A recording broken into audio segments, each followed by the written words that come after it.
धडा दुसरा, स्वप्न विकणारा माणूस. लेखक अशोक कोतवाल. माणसाला स्वप्न बघता आली पाहिजे, नुसतीच बघता आली पाहिजे असं नाही, तर ती पूर्ण कशी होती याचा विचार करता आला पाहिजे.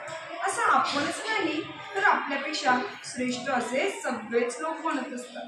आता स्वप्न ही निर्माण करावी लागतात की ती उत्पन्न होतात हे आपल्याला माहीत नाही. स्वप्नांशिवाय लोक काय काय बोलतात. कुणी तर स्वप्नांना भलतोच तुच्छ लेखतात.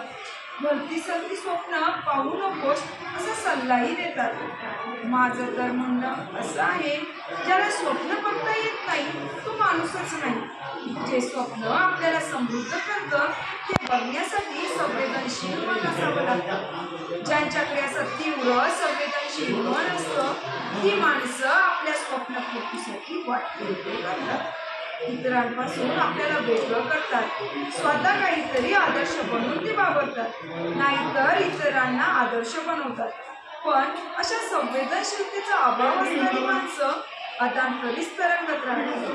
ना धड इकडे ना धड तिकडे अशीच त्यांची अवस्था असते. लोक तिला स्वप्नवृत्ती म्हणत असावे. बिना ध्यास आणि बिना धडपडीशिवाय असलेली ही स्वप्नवृत्ती तशी घातकच नाही का?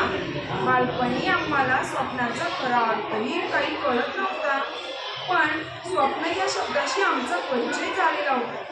रात्री झोपलो म्हणजे आपल्याला झोपेत जे दिसतं ते स्वप्न असतं आणि ते काही खरं नसतं असं आम्हाला माहीत झालं होतं.